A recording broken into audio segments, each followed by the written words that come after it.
Welcome to On the Middle East, Al Monitor's podcast on the big developments in the region. My name is Amber Zaman, and today I'll be focusing on Iraq and Turkey.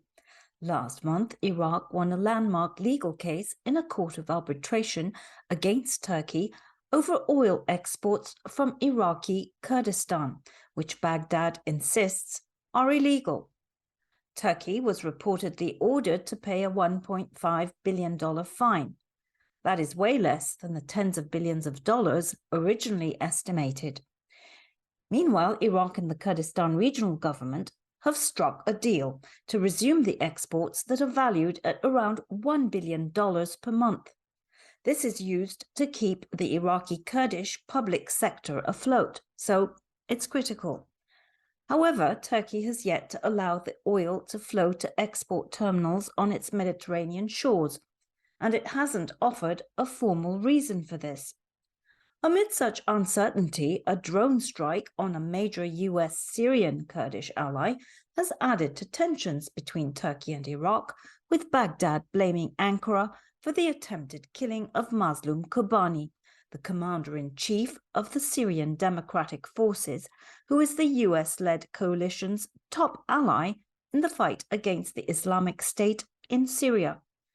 3 US military officials were in Kobani's convoy as it headed to the Kurdistan region's second-largest airport in Sulaymaniyah. So, the airstrike took place in Iraqi territory. With us here to discuss all these developments is Bilal Wahab, a senior fellow at the Washington Institute of Near East Policy, who writes extensively on Iraqi affairs.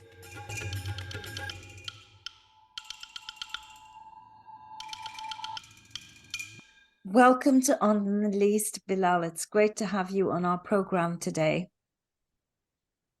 Thank you for having me back. Good to be with you, Amber. So can you please tell us what's going on between Iraq, Turkey, and the KRG with regard to this arbitration case where we have Turkey claiming victory when in fact Turkey was fined, the Iraqis claiming the opposite, and the KRG seemingly kind of squeezed in the middle. But with Turkey still not resuming the flow of the oil, can you tell us what's happening? And also perhaps briefly explain to our audience how this pipeline actually physically looks, because there's also an Iraqi part from Kirkuk, so it's all a bit confusing. And I know that you're the best person to distill this for us. Thank you, Amber. It is a bit of an enigma, and they say that a loss is an orphan and a win has a lot of fathers, I guess, or parents. Long story short, this goes back to the question of the Iraqi constitution that was ratified in 2005, where the Kurds, the KRG parties, injected clauses that would grant the KRG a greater say in managing the natural resources, the oil and gas, beneath Kurdish feet, so to speak. But the constitution is just a general clause. You need to translate that into a law.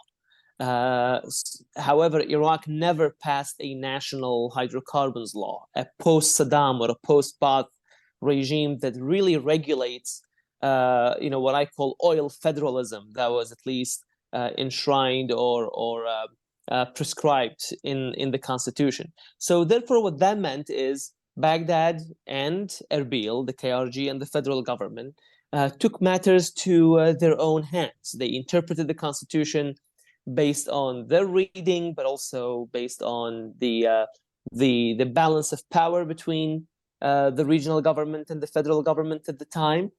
And the KRG basically adopted a policy of, shoot and ask questions later, or ask for forgiveness, not permission. Baghdad was a mess. Iraq was in the middle of a civil war. There were hundreds of car bombs a day in Iraq. So this kind of Iraq was easy for the KRG to shrug off. So in 2007, in the absence of a national oil law, the KRG parliament passed a regional natural resources law. They built a Ministry of Natural Resources, and they basically started signing oil and gas contracts. And the companies, the international oil companies, the IOCs, in the alphabet soup, they really flooded the region. And within a matter of years, the KRG had some 40 contracts signed with these, so to speak, wildcatters, small oil companies who are more tolerable to taking major risk, which also comes with major rewards.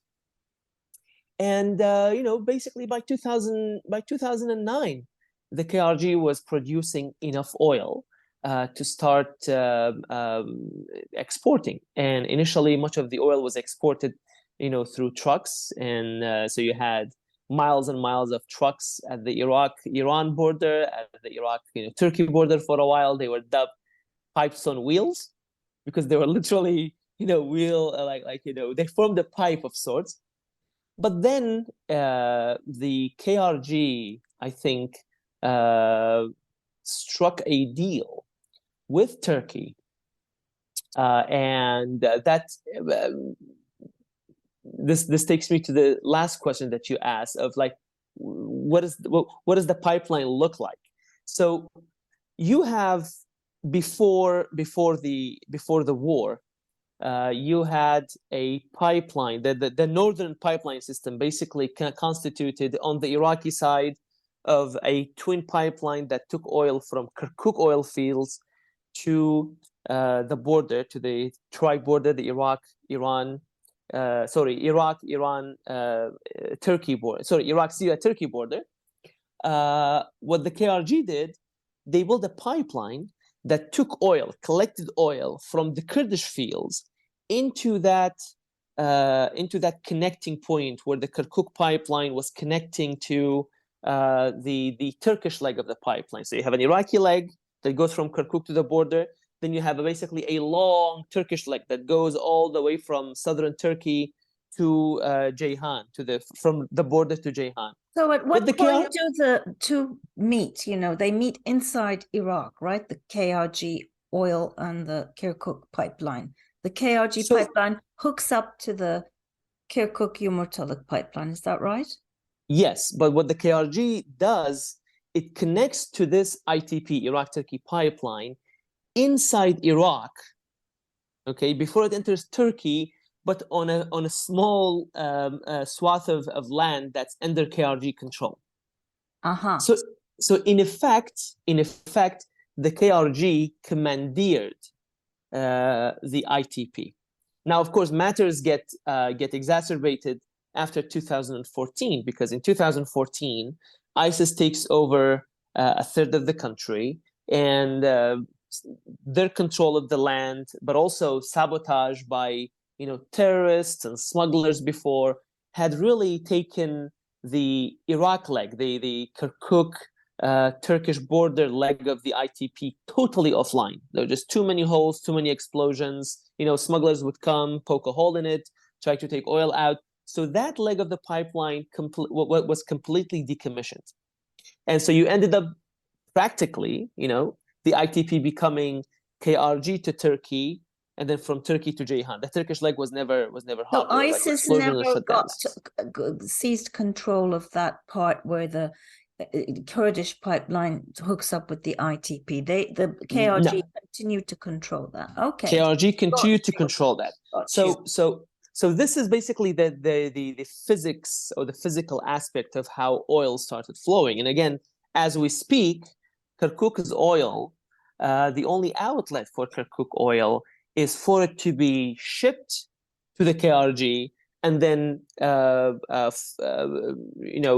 filling in the pipeline that the KRG now controls. So the only way for Kirkuk oil to be exported is with the help of the KRG. It had to be mixed with KRG's oil, and then it gets separated at Ceyhan because SOMO has its own storage facilities and the KRG has its own separate storage facility. So this is kind of the physical aspect of things. But there is also, in parallel, there's a whole political and legal dimension that's going. Right. And that goes to the question that you asked me about arbitration.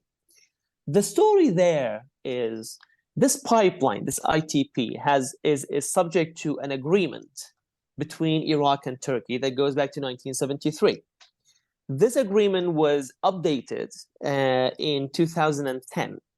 So in the update in particular, the Iraqi government had the Turkish side to agree that no oil passes through these pipelines without the specific agreement, not just of the Iraqi government or the Iraqi side, but specifically the Iraqi Ministry of Oil. Now, any oil that passed since then, Iraq basically accuses Turkey, accuses Turkey of allowing the KRG to export oil without specific approval and green light from the Ministry of Oil. And that triggered the arbitration. Okay, that forms the basis of the case. Okay, right. That is the basis of the case. And so Baghdad tried a few things. Baghdad, number one, and most importantly, tried to regain control over the ITP, and therefore blocking the KRG oil from flowing without Baghdad's consent. And again, by extension, undoing some of the independent energy policies that the KRG has come to win. Because at this point, the KRG has independence over production, has independence over signing oil contracts, and has independence over export. So it's a total independent energy industry. Even its marketing strategy is different from that of the Iraqi government. So the number one goal of the Iraqi government by taking Ankara to arbitration was to regain some of that control. And then second, it also asked for some reparations because Iraq was claiming that it had lost revenue, it has lost money by not controlling this pipeline. What the arbitration, which took about 9 years to come out with a solution, ended up giving Iraq some, as you pointed, that's why everyone has something to win. So it gave Baghdad the main ask, which was to regain control over the flow of oil through the pipeline. But it did not give Iraq the tens of billions of dollars that Baghdad was asking in reparations. Turkey is happy that it doesn't have to pay up some 20 or 30 billion dollars. It only has to pay up about $1.5 billion. So Baghdad feels a winner, Turkey feels a winner. And I think the one that's obviously ended up with the shorter end of the stick is the KRG, because immediately after the arbitral rule, Turkey decided to shut down the pipeline. So Kurdish oil has not been flowing since March 25th. But in the meantime, after that decision, the KRG in Baghdad, Masroor Barzani, the PM, traveled to Baghdad and apparently struck a deal. They claim that they'd reached an agreement on how to administer these oil revenues and, overcome this situation. Yet Turkey is still not resuming the flow of the oil, and there's all kinds of speculation as to why Turkey is embracing this hardline stance. What are you hearing, and what do you think reflects the truth, Bilal? Actually, as we speak, Amberin, 2 days ago, the Iraqi government is trying or started to enforce that arbitral award in a U.S. district court, which means that Baghdad is taking action. You're absolutely right. Turkey, by shutting down the pipeline and by signaling to both KRG and Baghdad that is going to basically uphold the arbitral award, has shut down the pipeline. And shutting down the pipeline, I would argue, forced KRG and Baghdad to negotiate and arrive at the deal, which has been on the books for many years. Because remember, and just interrupt. We mentioned the fact that the pipeline, part of it, the ITP, was sort of destroyed by ISIS, and it fell out of use. But the flow of oil through there had resumed at one point, correct? Since then, from Kirkuk as well. This is just a little aside, just to clarify. Right. So it's not just KRG oil that's not flowing, it's the oil that resumed through ITP also. So that kind of hurts Baghdad as well, right? Because there's some 200,000 barrels or so that goes through that pipeline. So recently it has been down to about 75,000 barrels of Iraqi oil. So that's Kirkuk oil. So yes, I mentioned that in passing. You're absolutely right. For a while, both the Iraq-controlled leg of the pipeline was operational, as well as the KRG. But then after ISIS, after 2014, the Iraqi government lost total control to the Kirkuk, let's say, Khabur pipeline, and therefore they ended up relying on the KRG to export their oil. So of the 400 to 450,000 barrels of oil that is transported through the pipeline, it has gone down from 120,000 to about 75,000 barrels of Iraqi oil recently. And that oil reaches Ceyhan, but then as I said, in Ceyhan ends up in separate storages that Iraqi and Kurdish government control. Of Iraqi crude is also not being exported as a result. Oh, absolutely. So let's get back to what Turkey is doing, and also why is Iraq doing this in a U.S. federal court? So to answer the earlier question, to finish the answer to the earlier question, if I may, by shutting down the pipeline and therefore hurting KRG revenue and Iraqi revenue, Turkey forced Erbil and Baghdad to finally sign the agreement that you referred to by Prime Minister Sudani and Prime Minister Masroor Barzani. That is a political deal. As I said, it has been on the books for a long time, but it took this major action, shutting down the pipeline, for that to happen. I think it's a political deal. It's not the first time that the KRG and Baghdad signed such a political deal under pressure or under duress or under some kind of an imbalance of power between both sides. For example, when oil prices were low, KRG wasn't making enough revenue, so it was kind of beholden to Baghdad and then was more amenable to offering concessions. And then vice versa, when oil prices rise, then the KRG has enough revenue, so it reneges. Baghdad in the past has reneged on many promises that it has made to the KRG over the budget. So these are handshake political deals in the absence of the national oil and gas law and perhaps a national revenue sharing law. This deal, despite its high profile, and you had two prime ministers and celebrations, and the U.S. National Security Council issued a statement and celebrating and congratulating both sides. This could be yet another short-term handshake political deal that could be added to the list of failed deals. But I think at the end of the day, if this were to move forward, it would be the end of an era for independent Kurdish oil. There will be some linkages between Kurdish oil and federal Iraqi oil industry. The deal basically stipulates that Kurdish oil will be marketed by the Iraqi government, by SOMO, the State Oil Marketing Organization, and a KRG representative will be the vice president or the deputy head of SOMO. So the Kurds will have a say in this organization that from now on will be marketing Kurdish oil, which is also the sole authority that markets all of Iraqi oil. What this means, Amber, and to be honest with you, it basically means, as I said, the KRG doesn't have that 100% autonomy over its energy industry. For now, there isn't much say on the contracts and the legality of the contracts. Because remember, the reason why the KRG finally budged, because it has been under tremendous pressure from Baghdad. There has been military pressure by militia rockets on KRG oil fields. There were also an Iranian direct attack on the house of Bas Karim, the CEO of Kar Group, which, by the way, operates the KRG leg of the pipeline with a Russian firm. There were two decisions by the Iraqi Federal Supreme Court that basically one of them totally undermined the legality of the KRG oil and gas industry. It basically said that the contracts are illegal, the pipeline is illegal, the sale is illegal, the companies. It was basically very, very extremist in its decision.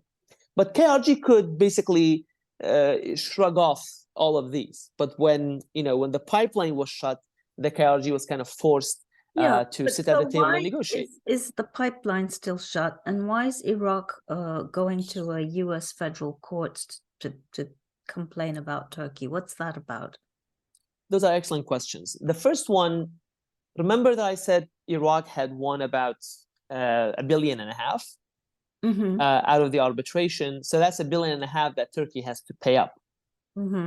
And this is an arbitral award. So the arbitration court doesn't really have much of an enforcement capacity. It doesn't have any enforcement capacity, actually. So the only way for that to be enforced is for the sides, so in this case, Iraq and Turkey, to then take this arbitral award and then ask specific governments and countries, law and judicial forces in countries to enforce these rulings. And then you have the New York Convention, which Iraq and Turkey are both signatories of, that basically imposes, it's a kind of a self-imposed decision that they will respect and they will honor arbitral awards.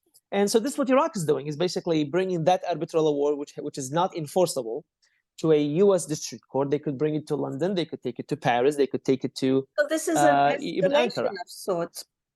It is definitely an escalation of sorts. We were under the impression that Soudani's visit to Turkey, his meeting with Erdogan went really well, and that they kind of, made deals over the Kurds' heads, and Turkey agreed to release more water, of the Euphrates, which is, of course, a huge issue, drought in Iraq, and that, everything would be hunky-dory from there on. But obviously, there is a problem, and Turkey is not allowing the flow to resume. So what's Turkey's reasoning here? Especially given that, they were fined a far lesser amount than everyone was talking about. Wouldn't it be in their interest to sort of settle up and, move on? What is Turkey trying to do? It would be in their interest if interest were the only measure here. There is, on the Turkish side, this is the leverage. The primary leverage that Turkey has is control of the pipeline, is basically denying both KRG and Baghdad the flow of their main asset, of their breadwinner. Although when they do that, oil prices have shot up by a bit. So in a way, the Iraqi government was actually making up some of the losses of the 75,000 barrels that they lose a day by making up for a spike in oil prices. But the main loser here is obviously the KRG. But back to your initial, your principal question. So Turkey wants to use this pipeline shutdown as a leverage, not only to force KRG and Baghdad to have an agreement, so it won't be facing further breach of the ITP. And second, remember that this award, this 1.5, is between 2014 and 2018. The tribunal isn't done looking at how much money is owed to who and by who between 2018 and 2023. So yes, it's only $1.5 billion, but Turkey could be liable to actually even lose more. And I think Turkey basically wants to use the leverage that it has, which is shutting down the pipeline, to sort out this, the remainder of whatever it might lose in the future before it allows Baghdad to reopen it. And this is on the Turkish side. The Iraqi government is yet to ask the Turkish side to reopen the pipeline for reasons that escape me. Meanwhile, the KRG is losing about $1 billion of revenue a month. So despite the internal deal between KRG and Baghdad, there has not been a deal between Iraq and Turkey. And you mentioned that high-level visit, which has been important. And again, I have been asking Iraqi officials and Turkish officials about where do they take this? Because this could be a legal win for Iraq, and it has been a legal win, but Iraqis could actually turn it, well, Iraqis and Turks could turn it into a political loss. And I think the enforcing the award in a U.S. district court is an escalatory measure for sure. Using the win by the Iraqi government to get concessions from Turkey on water, maybe on some military bases, maybe on trade. There was an argument, there was a discussion that Turkey and Iraq are going to open a land bridge, so to speak, from southern Iraq that will then increase the trade not only between Iraq and Turkey, but between Iraq and the Gulf states, and will shorten the amount of time that it takes for Turkish goods and European goods to reach Iraqi and Gulf markets. All of these were kind of the rational approach. But let's not forget that oil nationalism is in the DNA of Iraqi Arab nationalism as well. And there are parts, maybe Sudani, I had the opportunity of asking him this question at the Soleimani Forum in March, and he adopted the kind of broader Iraq-Turkey relationship.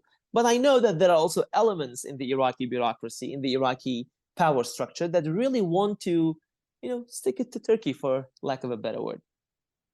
So we're at a kind of an impasse here, and let's see how this pans out. But I just want to add, Bilal, that my Iraqi Kurdish sources told me that under their agreement with Baghdad, the oil they sell, the proceeds of the oil they sell, will continue to go to them directly to an account that they hold, that won't be controlled by the Iraqi government, but that will be transparent, so that Iraqi authorities will have eyes on the revenue flow, which I think is an important point, because ultimately the Iraqi Kurds still control that revenue and can use their discretion to disperse it in whichever way they deem fit. Kind of critical. But of course, sitting in Erbil and looking at Turkey hold up this flow, I really wonder whether they're not questioning the strength of that alliance, which seemed, at least on the KDP side, quite unshakable for all these years. And also, of course, there's this other development where Turkey tried to, well, the consensus is that Turkey carried out this attack, tried to assassinate, or at least send a very strong warning to the commander-in-chief of the Syrian Democratic Forces, Muslim Kobani, in Suleimania, near the airport, with 3 US military officials in his convoy. And of course, we heard a very harsh reaction from the Iraqi presidency, but not from Sudani's office. They've said nothing. The Pentagon said stuff. They didn't point fingers at Turkey, but, reacted. But so far, White House, National Security Council has said nothing. And in the meantime, we've seen this play out domestically in Iraqi Kurdistan, with the PUK saying KDP provided the intelligence, and the KDP claiming the reverse. And at the same time, factions within the PUK also pointing the finger of blame at each other. What do you make of all of that, dear Bilal? And what are the broader implications? Well, let me start by saying that the reporting on this, let me start by saying that your reporting on this is second to none. So whatever I know is from your excellent reporting and your excellent sources. Let me just say a word before I talk about the drone attack on the KRG Baghdad deal. It is a win-win, because for Baghdad it's a win because it regains some of the control over the oil and gas industry in Iraq, not totally centralize it, but regain some of the control. And Iraq needs that, as I said, in part because of the oil nationalism. From the get-go, they opposed every step of KRG independent energy policy, from the contracts to the sales. So this gives them some measure of a win. It's not rolling back the entirety of the KRG energy industry. 2, it's also important for Baghdad to have a say in oil sales, because they're a member of OPEC, and the KRG never contributed to Iraqi's commitments to OPEC. Iraq always had to, whenever it had to shut down or increase production, it had to do it out of federally controlled oil fields. So this also gives it a measure of control over all oil exports. On the KRG side, it is a win, because at least it potentially could block, it hasn't done so yet, but could potentially reopen the flow of oil. And I think also for Iraqi energy industry and for just good governance, the bank account that you mentioned, because the agreement stipulates that, as I mentioned, the SOMO part, that SOMO will market Kurdish oil, but the Kurds will have a say in SOMO.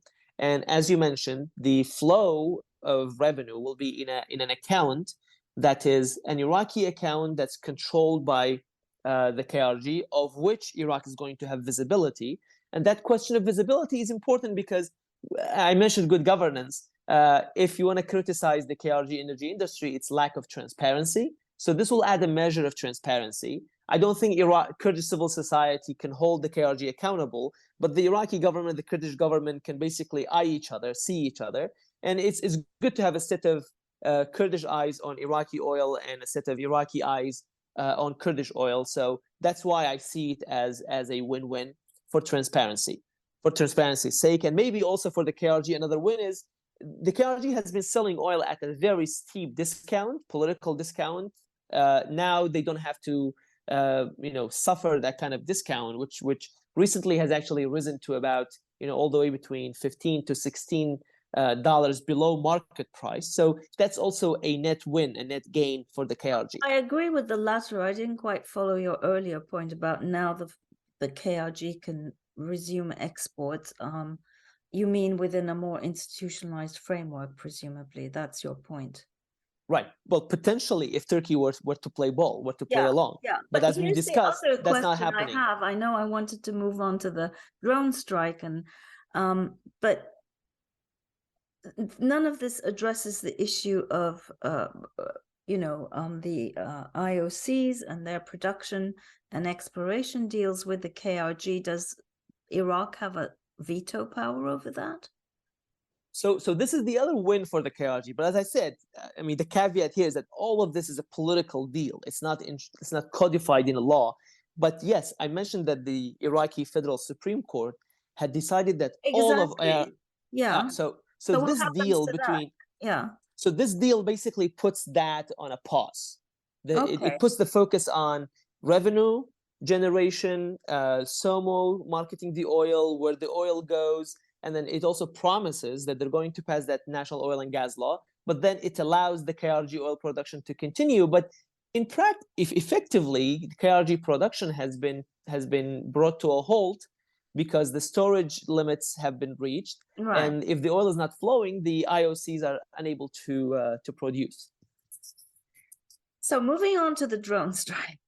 Let's do that. Again, your reporting on this is excellent. There has been an uptick in regional attacks on the KRG. This attack at the Soleimani airport targeting Muslim is probably the most recent one. I don't think it will be the last one. But to put in perspective, there was a Turkish attack on a resort in summer of 2022 that killed a score of civilians. I already mentioned how Iran attacked the house of the car CEO with ballistic missiles. Iranian militias have been attacking oil fields and facilities. So Turkey used drones to kill high targets deep inside Sulaymaniyah. One of them was even close to an amusement park. So these regional attacks on the KRG have been rising, and this is just the latest there. I think these external pressures are weakening an already weaker fabric inside the KRG and between KRG and Baghdad. So put differently, Amberin, I think Iran and Turkey have just less qualms about attacking the KRG as they did even 5 years ago, because the door is just a lot more open than it used to be. These countries didn't really respect Iraqi sovereignty all that much, but it's one thing to attack a village at the border, and Iran and Turkey have done plenty of that. But it's another to attack an airport. It's another to attack a major mansion in the middle of Erbil with cruise missiles that woke up the entire capital of the KRG. It's, on the one hand, it demonstrates the weakness of Iraq. It also demonstrates the weakening of the KRG. But my take on this is that these external pressures notwithstanding, the main threat to the KRG is implosion. You mentioned how the KRG could not condemn these attacks with one voice, and within a breath they started attacking each other, the KDP and the PUK, and then elements within the KDP, elements within the PUK. this is basically the sign of the times. I think the KRG power is on decline, and Turkey and Iran see this on decline inside the KRG, the cohesion, the unity, the ability to govern, the ability to function as a unit. I mean, the PUK team has not been attending KRG meetings since October of last year, and that basically culminated. The tensions between KDP and PUK culminated. There were these factors that I'm happy to talk about, but it culminated after the assassination of Haukar Jaf, who was a PUK intel officer who fled to Erbil, and then he was assassinated in Erbil, and then an Erbil court issued an arrest warrant or an investigation warrant for Bafel Talabani, who is the head of PUK, and Kubat Talabani, who is the deputy prime minister. They took offense. They boycotted meetings. So these leaders who run the KRG have not actually met eye to eye since October, and this weakens them. This weakens them internally. This weakens them in the eyes of Baghdad, which has increasingly been dealing with PUK and KDP separately rather than with the KRG as a government. And then Turkey and Iran basically look at the scene, and they have, as I said, they see themselves as less restrained to carry this kind of brazen attacks. Well, and also, again, the silence out of the US is quite, I think, shocking. And I would agree. I would agree. There was a time that these kind of attacks would result in an uproar by Washington. Using well, at least because US officials were in that convoy, and the target is the US top ally in the fight against Islamic State of the US-led coalition, not just the US.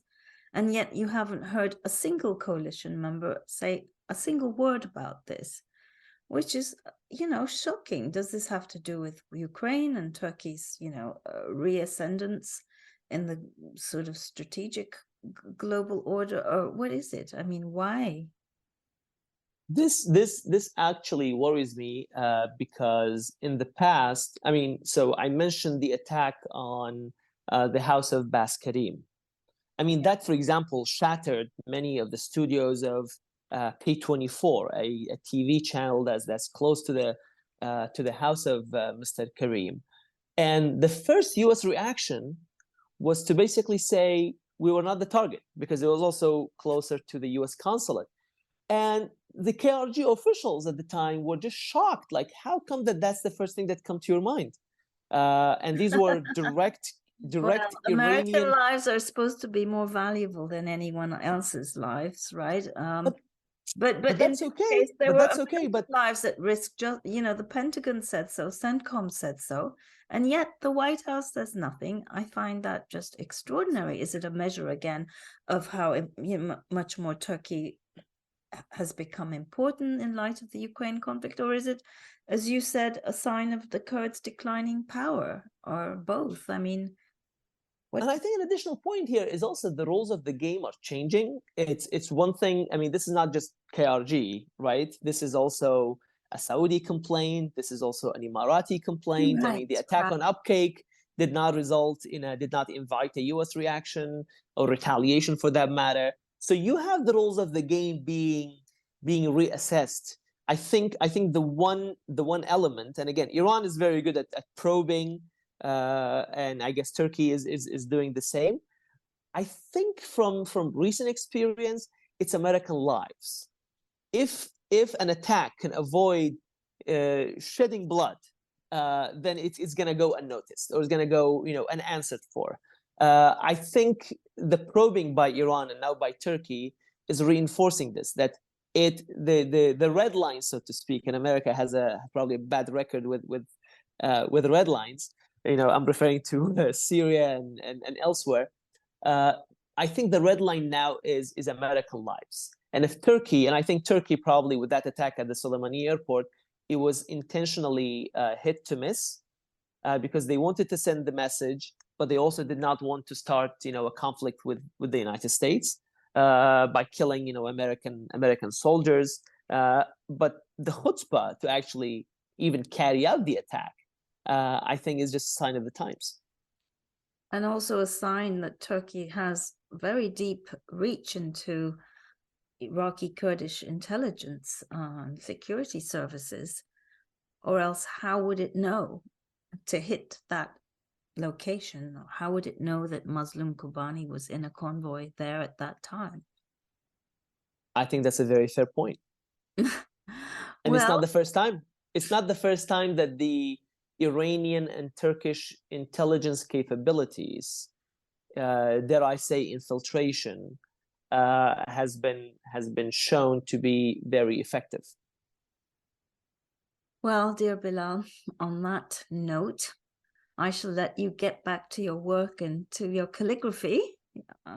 Thank you. Yes, our audience should know that Bilal Wahab, in addition to being a brilliant expert, is a brilliant calligrapher. So, well, you're very kind. Thank you, Amber. Happy Ramadan to you and yours, dear Bilal, and hope to talk to you again very soon. And to you. Thank you for having me in your podcast. And this brings us to the end of On the Middle East. I hope you enjoyed my conversation with Bilal, and I look forward to being with you again very soon. Thank you and goodbye.